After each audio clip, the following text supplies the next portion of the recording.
اور اتنے عبادت گزار بنے، اتنے عبادت گزار، اتنے ریاضت گزار کہ یہ اپنی زندگی میں ہی ان کی مثالیں مشہور ہو گئی.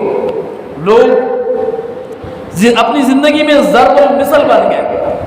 کوئی آدمی اگر زیادہ عبادت کرتا تو اس کا ساتھ والا کہتا یہ تو ابراہیم بن ادم بن گیا ہے. یعنی جس طرح وہ عبادت گزار تھا یہ بھی اسی طرح عبادت گزار بن گیا ہے. تو لوگ عبادت کرنے والوں کو ابراہیم بن ادم کہا کرتے تھے کہ یہ تو ابراہیم بن ادم ہو گیا ہے، یعنی کہ ابراہیم بن ادم کی طرح تارک دنیا ہو گیا اور عبادت کے اندر یہ دن رات رہتا ہے. اور اس قدر ضرب المثل بن گئے کہ ایک مرتبہ بڑا عجیب واقعہ پیش آیا. دمشق کی مسجد کے اندر رات عشاء کی نماز کے بعد ابراہیم بن ادم دمشق کی مسجد میں چلے گئے. عشاء کی نماز پڑھی، نماز کے بعد وہاں ذکر اذکار میں بیٹھ گئے. تھوڑی دیر کے بعد امام صاحب آئے اور انہوں نے کہا چلو بھائی مسجد خالی کرو، سارے بند کرنے کا ٹائم ہو گیا. تو انہوں نے امام سے کہا کہ میں تھوڑی سی دیر کے لیے کچھ وظیفہ کر لوں. اس امام نے ایسے ہاتھ پکڑا، اس نے کہا چل باہر نکل، تو بڑا ابراہیم بن ادم آیا یہاں. بات سمجھ میں آ رہی ہے؟ بولا چل باہر نکل، اپنے گھر میں جا کے وظیفے کرنا. بڑا آیا ابراہیم بن ادم، ابھی رات کو وظیفے کرے گا، مسجد بند کرنے کا ٹائم ہو گیا ہے. تو انہوں نے نکال دیا. انہوں نے باہر نکل کے سیڑھیوں پہ اپنا وظیفہ مکمل کر لیا. اور جب صبح ہوئی امام صاحب آئے، اذان دی، نماز پڑھائی. نماز کے بعد لوگ اٹھے اور ابراہیم بن ادم کے ہاتھوں کو چومنے لگے. دوسرا اٹھا، انہوں نے پہچان لیا کہ ابراہیم بن ادم ہے.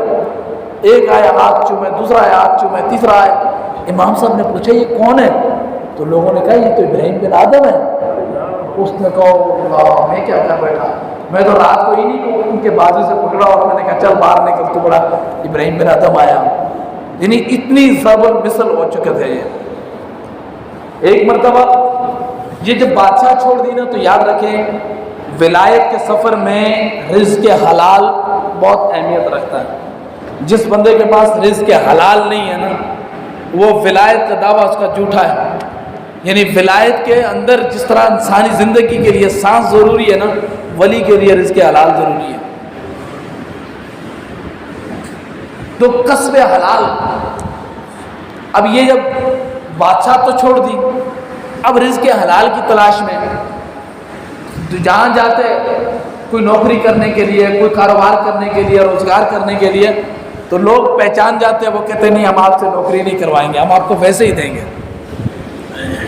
نوکری کرنے جا رہے ہیں، وہ کہتے نہیں ہم آپ کو نوکر کیسے رکھیں، پہلے آپ ہمارے بادشاہ اور اب آپ اللہ کے ولی، تو ہم آپ کو ویسے ہی دیں گے، سب کچھ تنخواہ ویسے دیں گے، مال ویسے دیں گے، لیکن آپ کو نوکری نہیں دے سکتے. تو یہ انہوں نے کہا جی میرے علاقے کے اندر جان پہچان والی جگہ پر تو مجھے کس نے نوکر رکھنا اور کوئی رکھے گا نہیں. تو یہ ایک گمنامی کے علاقے میں کسی اور میں چلے گئے، یعنی اپنی ریاست کی حدود سے نکل کر کسی اور بادشاہ کی ریاست میں چلے گئے جہاں ان کا کوئی چرچا نہیں تھا، لوگ ان کو نہیں جانتے تھے کہ یہ کون ہے، اور وہاں چلے گئے. اور ایک باغ کی رکھوالی مل گئی، مالی، ایک باغ کے مالی بن گئے. جو باغ کا مالک تھا اس نے کہا آپ میرے باغ کی مالی ہیں اور میں آپ کو اتنی تنخواہ دوں گا، آپ بس میرے باغ کی خدمت کریں، چوکیداری کریں. کافی عرصہ تک کرتے رہے نوکری. ایک دن باغ کا مالک آیا اور باغ کے مالک نے کہا کہ جاؤ میٹھے انار لے کر آؤ. اب باغ کا مالک نہیں جانتا کہ یہ کون ہے، انہوں نے ایک آدمی کو مالی رکھا ہے، بس جاؤ میٹھے انار توڑ کے لاؤ. ابراہیم بن ادم گئے، ایک انار، کچھ انار کے دانے توڑ کے لائے. اس مالک نے چکھا، اس نے کہا یہ تو میٹھا نہیں ہے، میٹھے لے کر آؤ. دوبارہ پھر گئے اور کچھ دوسرے انار کے دانے لے آئے. اور جب اس نے پھر چکھا، جب ان کو، تو وہ بھی کھٹے تھے. تو پھر اس نے سختی سے کہا، اس نے کہا تمہیں اتنا عرصہ ہو گیا ہے اس باغ کی چوکیداری کرتے ہوئے، اس باغ کے مالی ہوتے ہوئے، تمہیں یہ نہیں پتا کہ کون سے درخت کا پھل میٹھا ہے اور کون سے پھل کا درخت کڑوا ہے؟ میں نے کہا ہے میٹھے انار لے کر آؤ. اب وہ آگے سے بولے کہ جناب آپ نے مجھے اپنے باغ کا مالی رکھا ہے، مالک نہیں بنایا۔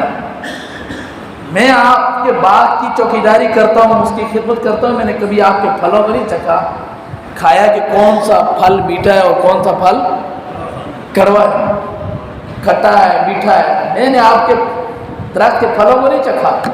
وہ ایک دم اپنی جگہ سے اٹھ کے کھڑا ہو گیا، کہنے لگے کہیں تم ابراہیم بن آدم تو نہیں ہو؟ بھئی یہ تقویٰ اور یہ معیار ابراہیم بن آدم ہی کیا ہے؟ فرمایا ہاں میں ہی ہوں۔ وہ یہ کیا کر بیٹھا؟ اب ابراہیم بن آدم نے کہا میں جا رہا ہوں۔ اس نے کہا نہیں حضرت آپ نہیں جائیں گے، میں آپ کی تنخواہ دگنا کروں گا، میں آپ کی مراد میں اتنا اضافہ کر دوں گا، آپ یہیں رہیں، آپ نہیں جائیں گے۔ تو کہا نہیں میں اب جاؤں گا۔ اس نے کہا کیوں جائیں گے، کیوں، وجہ؟